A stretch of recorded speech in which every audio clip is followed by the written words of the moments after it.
علیکم دوستو، تمام تعریفیں اللہ سبحانہ و تعالیٰ کے لیے جس نے ہمیں انسان بنایا اور اس پورے کائنات کو ہمارے لیے پیدا کیا ہے۔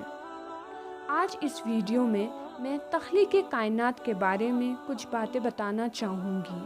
اور میں یہ دعویٰ کر سکتی ہوں کہ آج کے اس ویڈیو میں جو بھی باتیں ہوں گی وہ آپ کو کہیں نہ کہیں سوچنے میں مجبور کر دے گی کہ اللہ تعالیٰ نے اس پورے کائنات کو کس طرح پیدا کیا اور کتنے خوبصورتی سے پیدا کیا۔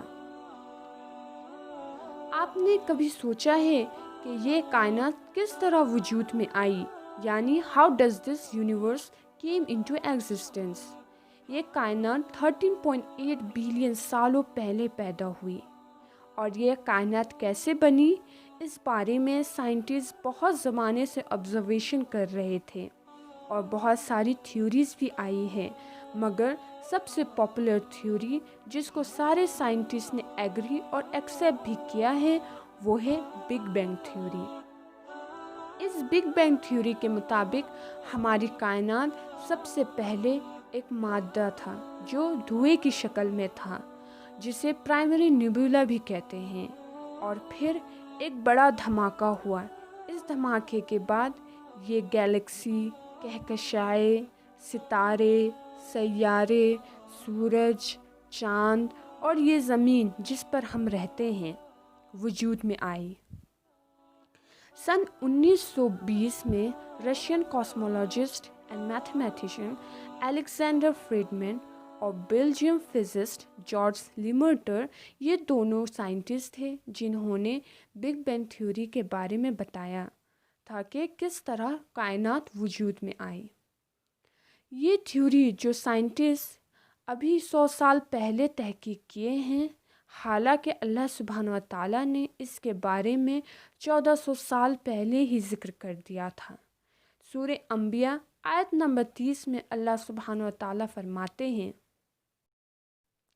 جن لوگوں نے کفر اپنا لیا ہے کیا انہیں یہ معلوم نہیں ہے کہ سارے آسمان اور زمین بند تھے، پھر ہم نے انہیں کھول دیا اور پانی سے ہر جاندار چیز پیدا کی ہے، کیا پھر بھی یہ ایمان نہیں لائیں گے؟ اس آیت میں رتکن کے معنی ہیں ایک دوسرے سے جڑا ہوا، جوائن ٹوگیدر، اور ففتقناہما سے فتق آیا ہے، اور فتق کے معنی ہیں پھاڑنا اور جدا کرنا، کہ ٹو سپریڈ۔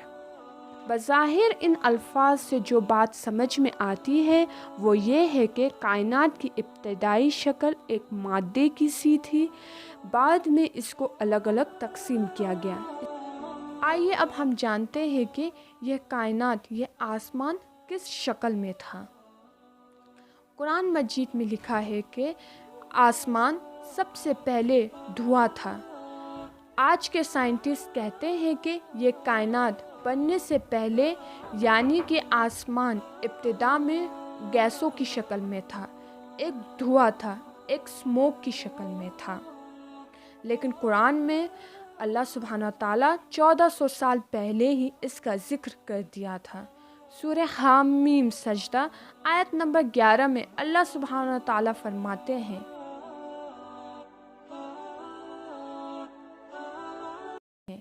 پھر وہ آسمان کی طرف متوجہ ہوا جبکہ وہ اس وقت دھوئے کی شکل میں تھا، اور اس سے اور زمین سے کہا چلے آؤ، چاہے خوشی سے یا زبردستی۔ دونوں نے کہا ہم خوشی خوشی آتے ہیں۔